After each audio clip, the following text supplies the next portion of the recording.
مولا فرماتے ہیں جب پوچھا نا کہ مولا پھر کیا کیا ذوالجنہ نے کہا اس نے اپنے آپ کو فرات میں گرا دیا کہ سارا لشکر اسے حاصل کرنا چاہتا تھا، اس نے کہا کہ نہیں اب میں جینا نہیں چاہتا، میرا سوار نہیں رہا۔ بھئی جانوروں پہ ایسا اثر تھا اور انسانوں پہ کوئی اثر نہیں ہو رہا تھا۔ ایک اور جملہ پیش کرنا چاہتا ہوں، جس روایت کو پیش کرنا چاہ رہا ہوں معالی الستین سے شیخ محمد مہدی مازندرانی نے اپنی کتاب میں لکھا ہے، میں نے پہلے یہ روایت پیش کی ہے مصائب کی۔ شیخ محمد مہدی مازندرانی کہتے ہیں کہ ایک کبوتر نے اڑنے کے بعد دیکھا کہ امام حسین کا لاشا زمین پہ پڑا ہے اور خون بہ رہا ہے، تو وہ تڑپنے لگا، اڑتا ہوا ایک باغ میں گیا اور جانے کے بعد سارے پرندوں سے کہا کہ تم یہاں اٹکیلیاں کر رہے ہو، تمہیں نہیں پتا زہرا کے بیٹے کو مار دیا گیا ہے، نواسہ رسول کو ذبح کر دیا گیا۔ کہا سارے پرندے تڑپنے لگے، کہا کہاں پہ مارا؟ کہا کہ کربلا کے میدان میں حسین کو ذبح کر دیا۔ اب اگر دیکھ سکے تو سنیے گا، روایت کے الفاظ ہیں امام حسین کے لاشے کے 4 حصے ہو گئے تھے۔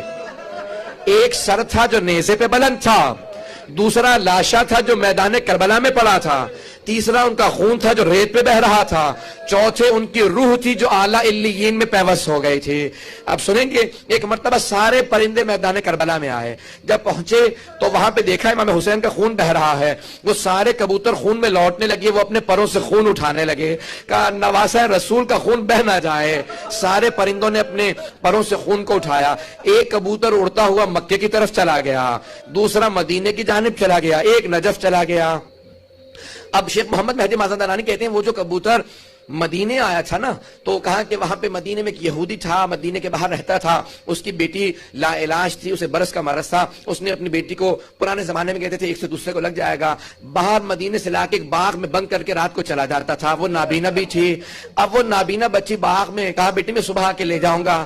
رات میں وہ بچی ایک درخت کے نیچے لیٹی ہوئی تھی کہ اچانک ایک قطرہ خون کا اس کی آنکھ میں گرا، اس کی بینائی آ گئی۔ ایک مرتبہ اس کی دوسری آنکھ میں قطرہ گرا، اس کی بینائی دوسری آنکھ کی بھی واپس آ گئی۔ جب چہرے پہ خون پڑا تو اس کا مرض ٹھیک ہو گیا۔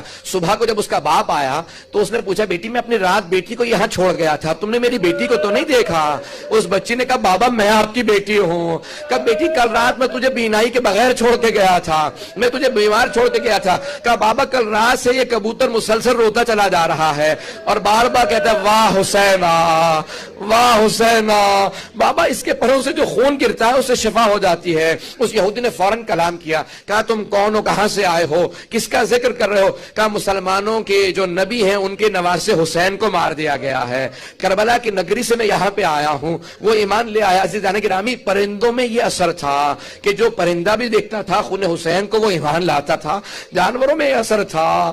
پتھروں کا اثر بتانا چاہتا ہوں، ایک اور روایت سن لیں۔ صندوق میں ایک سر ہے، اگر دیکھ سکے میری طرف دیکھیے گا، سر ہے، اس نے پتھر پہ سر کو رکھا، چہرے پہ پانی ڈالنا شروع کیا کیونکہ چہرے پہ خون تھا۔ اب ایک مرتبہ اس نے دیکھا کہ سر کی آنکھیں کھلی، کہا آپ کون ہے؟ کہا میں آخر الزمان نبی کا نواسا ہوں۔ کہا یہ بیویاں کون تھی؟ کہا ایک میری ماں زہرا تھی، دوسری جناب مریم تھی، ایک جناب آسیہ تھی، ایک جناب خدیجہ تھی، یہ چاروں بیویاں میرے غم میں آئی تھی۔